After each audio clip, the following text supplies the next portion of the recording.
a querer integrar este equipo y ver una posibilidad distinta para el colegio? Bueno, entre todo, en primer lugar, muchas gracias por la invitación. Y creo de que las personas que se han comunicado conmigo son personas que muestran liderazgo, son personas que, antes que ser profesionales excelentes como lo son buenas personas, seres humanos. Y confío en ellos. Y creo de que el colegio necesita humanizarse. Creo que el colegio necesita tener, como el eslogan lo dice, caras nuevas. Bueno, no tantos años, pero sí caras nuevas. Y apuesto por eso. Correcto, Rey. Rey, veo que tú tienes una foja profesional impecable de primer nivel. Cuéntanos un poquito. Y soy doctor en finanzas, con una tesis un poco extraña, que el análisis financiero como tal, el ratio corriente, EBITDA y EVA, no funciona. Y tengo un máster en Corporate Compliance en la Universidad del Rey de España, todo lo que es compliance, lavado de dinero, todos esos temas que hoy se utilizan muchos en los peritajes. Tengo un MBA en UCAM, tengo un diplomado en la UPC de riesgos penales en las empresas y algunos otros temas adicionales. Soy auditor interno, inscrito en el colegio, en el Instituto de Auditores Internos de Miami, y aparte, bueno, me dedico también a las clases, ¿no? Enseño el último curso de la maestría de finanzas en ESAM, en la Cayetano, en Blackbird Global University, y ahí separo un poco mis tiempos entre el trabajo y la docencia. Qué bueno, Reinaldo. Reinaldo, con la capacidad profesional que me comentas, ¿cómo ves el colegio hoy día? ¿Qué crees que le hace falta? ¿Qué sensación te deja hoy día cómo están los agremiados? Mira, la primera impresión siempre es por la vista. Y cuando fui al colegio, en los conversatorios de peritaje que tenemos y en un par de oportunidades antes invitado al auditorio, no puede ser que tengamos un colegio con una infraestructura tal que es inoperativa, un costo fijo tan alto que no apalanca los potenciales ingresos que pudiera tener el colegio. En primer lugar, todos los salones, las oficinas vacías, y tal vez es un tremendo colegio para solamente los directivos, que podrían utilizarlo en un piso. Pero eso es en primer lugar. Es cierto que la virtualidad nos está ganando, pero también es cierto que muchas oficinas, universidades y otras instituciones se está regresando a la, a la presencialidad. Y nosotros como profesionales necesitamos, como una casa que albergue a todos los colegas, necesitamos contactarnos. Y un contacto frío, vía Zoom o vía teléfono, creo que no es lo adecuado para tanta experiencia que tenemos. Y lo otro es que me parece que los colegas, no tengo la cifra exacta, no sé cuántos son los que están en planilla y cuántos son los que están en cuarta categoría, pero profesionalmente un profesional debe tener una vida estimada de los 55 años, tal vez como promedio. ¿Cuántos de ellos quedan en planilla y cuántos están en cuarta? Porque un poquito más allá ya no van a aportar y no aportarían al colegio. Y creo que el colegio necesita humanizarse en tener atenciones sanitarias, educativas, no solamente al profesional, sino a la familia. No estoy hablando de imitar otros colegios, estoy hablando de hacer lo que es un colegio, un gremio de profesionales. Y creo de que en eso tenemos ideas comunes, Luis. Claro, Reinaldo, mira, lo que tú dices es completamente cierto, ¿no? Eh, y lo vimos el día sábado último en el sábado de conversatorio. Hay una necesidad del colega, y pareciera que no fuera así, pero lo es, de hablar, de expresarse, de debatir, ¿verdad? De proponer, y eso definitivamente no lo posibilita la virtualidad, ¿verdad? Es también cierto lo que dices, ¿no? Justo con otro colega la semana anterior conversábamos, del equipo también, eh, cómo es que cuando se nos dice el colegio es tu segunda casa, ¿verdad? ¿Qué tienes? Pues bueno, podré ir a cualquier parte de mi colegio, visitar, saber cómo están sus instalaciones. Lo que es cierto es que el colega solo puede llegar a la caja, que es donde paga o pide informes, y al cafetín, y el baño que está pegado al cafetín. Fuera de eso, no tiene posibilidad de acceder a ningún piso de manera libre y abierta, ¿no? Es sometido a la entrada y a una identificación un poco más como si uno fuera pues, a visitar a un reo. Mira tú, yo siendo presidente del Comité Técnico Funcional, muchas semanas me piden documentos, me piden la sensación como que fueras un extraño en tu propia casa, ¿no? Y es cierto, los pisos están prácticamente vacíos. La carga operativa del colegio en realidad es para que esté ubicada en menos de un piso inclusive, porque estamos hablando de una operatividad que tiene que ver básicamente con lo que hace el colegio, que es capturar fondos de agremiados y después generar las inversiones mínimas que se requieren. Eso no requiere un gran personal, un gran sistema contable o grandes instalaciones, ¿no? Y como tú dices, pues el costo fijo es bastante marcado y eso se mantiene en el tiempo, ¿no? Eso no es aprovechado por lo menos para poder establecer una mejora para el colegio en términos de poder dar una utilidad real. Entonces eso se está perdiendo. Reinaldo, esta es una pregunta que no intenta ser política, pero que intenta generar un análisis del siguiente tema. Fíjate, ¿qué opinas tú de las reelecciones? Pareciera que, por alguna razón inentendible, las personas intentan siempre quedarse en los puestos. Si no es de manera permanente, si pudieran hacerlo, lo harían, porque la ley no lo permite en el momento, pero sí de manera alternada. ¿Qué opinas de esto de las reelecciones? ¿Cómo lo ves tú allá a nivel de país, a nivel de presidencia, y que todos los estamentos hacia abajo pareciera que están imitando eso, ¿no? De querer todo el mundo a reelegirse cuando puede y seguir estando siempre en el mismo lugar? Bueno, tiene que ver con todo, ¿no? Legislativo, ejecutivo e instituciones. Pero yo creo que la directiva o la persona que ingresa a un cargo tiene que ceñirse a la condición que estaba cuando él toma la posición. Si cuando él postula y es presidente o el cargo que fuera, funcionario público como fuera, es un cargo que termina con su mandato, se acabó. O sea, en el camino tratar de cambiarlo es que tiene intereses personales, tiene una persuasión diferente a la que lo impulsó cuando inició esa carrera de funcionario o de presidente, como fuera en nuestra institución, y creo de que ahí se estaría mostrando un ánimo que no es el inicial, en primer lugar. En segundo lugar, si las normas dicen que puede haber hasta una reelección, pues esa es una elección de los asociados. Es una elección que tiene que estar clara en una asamblea, pero de aquí hacia adelante, no en la vigente, que puede ser intercalada, que puede ser continua, pero creo que lo principal es respetarnos. Si en el camino se cambia la norma, que sea para la elección siguiente, pero uno no puede avasallar porque está en la posición de líder. Quieras o no, el presidente o el decano, como quiera llamársele, de esta agremiación, es nuestro líder, porque ha sido elegido por mayoría, pero eso no le da a él la posibilidad ni la potestad de cambiar las reglas de juego para que le apliquen. Es una opinión personal y creo de que creo no equivocarme en este aspecto. Si la asamblea decide, que sea hacia adelante, pero que no en la que sea vigente. Hay algo que me comentaba un colega pasada y me acordé mucho de las palabras del presidente argentino Milei. Si algo tuvo que romper él cuando postuló y cuando fue presidente, es el tema de la casta política. Ese grupo de personas que consideran que son los únicos llamados a gobernar y que siempre están dando vueltas en el cargo.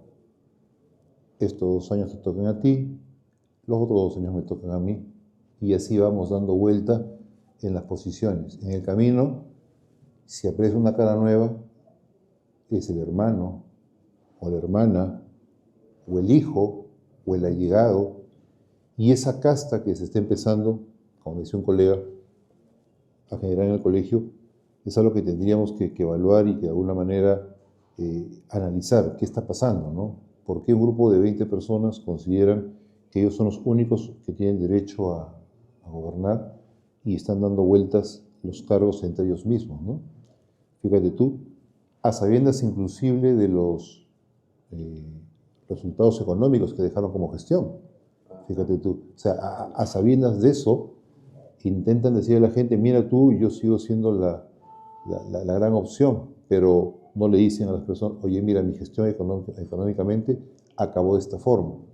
Oye, ¿sabes qué? Mi gestión no tuvo auditorías, por ejemplo, ¿verdad? Entonces, en esa no hay información completa, la persona que tiene que decir no tiene posibilidad de un margen de poder evaluar bien su voto, porque la desinformación es lo que más está apuntando estos últimos tiempos, ¿no?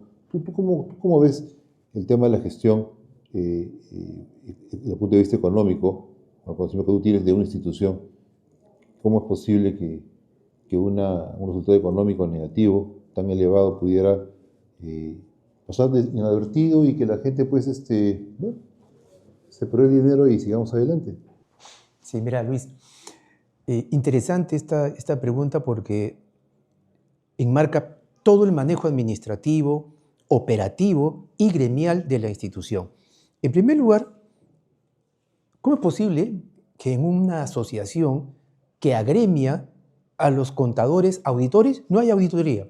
O sea, eso ya es risible, porque lo primero que debería haber en una gestión es que se pida la revisión. Ahora, es cierto que la auditoría como concepto, el examen crítico y sistemático de los estados financieros elaborados con la finalidad de emitir una opinión sobre si estos se han presentado en base a principios de contabilidad o normas IFRS. Y ahí no vas a encontrar ninguna desviación, irregularidad, acto no formal, como quieras. ¿De acuerdo? Pero sí una auditoría te da a ti una idea, en primer lugar, de la transparencia. En segundo lugar, asegurarte del número. Y en tercer lugar, que sabemos que la carta de control interno te va a decir que algo en proceso no está bien. Son varias cosas que están ahí de por medio y que son evidentes. Y permíteme comentarte algo, Luis. Y esta es una frase que no la utilizo yo, sino la trae el doctor Alejandro, que es el decano de la Facultad de Derecho de la Universidad Austral. Dice, cuando uno habla tanto de lo evidente, es como cuando invocara a Chesterton.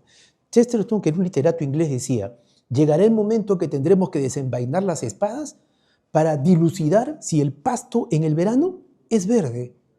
Es la pelea por lo evidente. ¿Cómo tú, agremiado, no te das cuenta de lo que está pasando en tu institución? Tal vez arrastra al país, que no te das cuenta de lo que está pasando en el país.